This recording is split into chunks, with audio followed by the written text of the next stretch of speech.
Hello. Today we are talking about the paranormal game Bloody Mary. I have tried to create some ambience with these candles. I noticed there is flickering on the screen. Hopefully that's not too distracting. Let me know if you like that or not, and the next time I can either do this again or not. But Bloody Mary is a very popular paranormal game ritual. This is so well known and performed that you have probably played this game as well in the past. If not, then I'm sure that you know someone who has.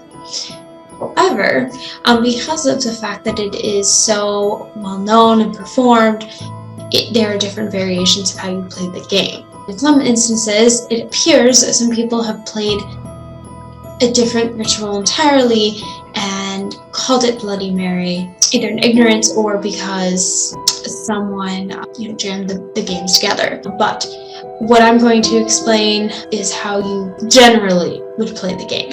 And as an interesting note that you probably don't know, the Bloody Mary game actually is derived from an older ritual that was for looking into a mirror to see the face of your future spouse. So, what do you need to play Bloody Mary? You need a mirror. You need a dark room. You need at least one candle, and you need something to light that candle with. Matches, a lighter.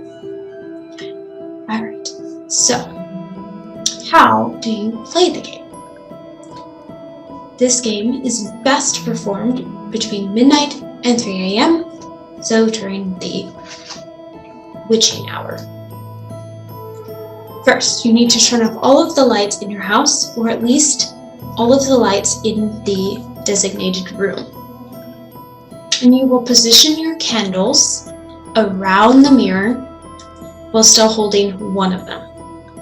So you can play that with just the one candle that you're holding, or you can position them one candle on either side of the mirror, or you can make a semicircle or something of the sort.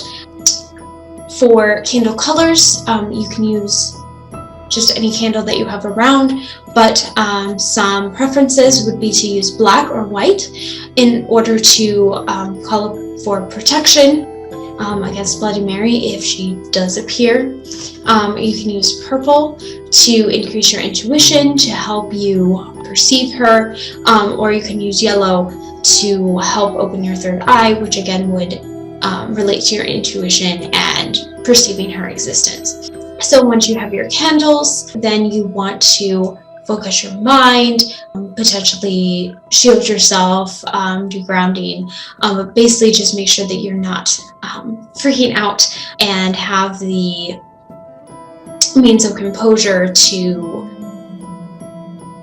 actually perform a ritual to summon her. So after that, you close your eyes, hold your candle, and begin spinning around. And with each spin, you would say Bloody Mary. Now, this may be done 3 times or 13 times. These tend to be the two variations of numbers, but given that so many people have played this game and nothing has happened, I assume that 13 times is more accurate of a count to possibly actually summon her. Some other variations is that you would just repeat this process until you do summon her. Once you have said the chant that many times, then you open your eyes and look into the mirror.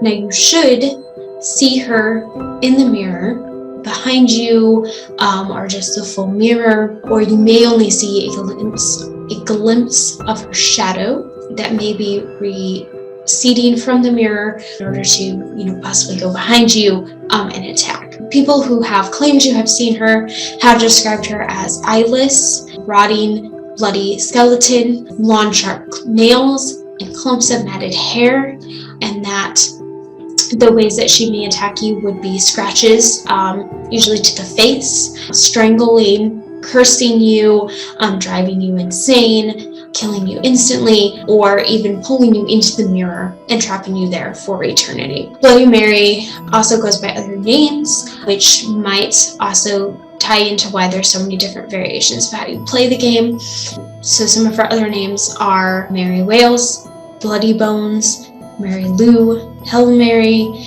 Mary Worthington, Mary Jane, Mary Johnson, Kathy, Sally, Aggie, Agnes, Black Agnes, or Svarte Madam. According to Snopes.com, some of the other versions of the chant that you may repeat are I believe in Mary Worth, Kathy come out, Bloody Mary, I killed your baby. I feel might be a tie into the Baby Blue game, which you don't hear mentioned as often as Bloody Mary, but is a very similar game.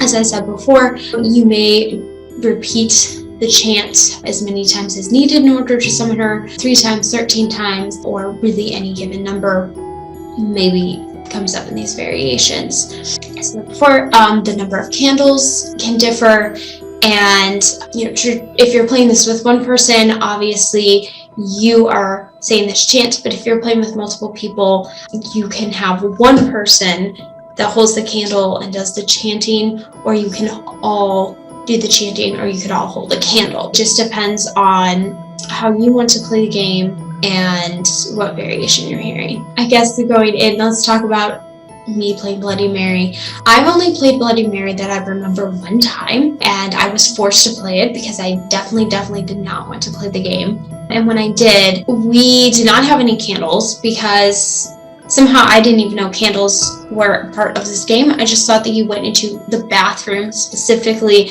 looked in the mirror and said Bloody Mary 3 times. I also didn't know that you were supposed to spin around. So again, maybe, that's not in all the variations either. But I went in with my friends, and I don't even remember if I said Bloody Mary because I was just so terrified. I thought that I heard some noise, and then I just kind of ran out of the bathroom.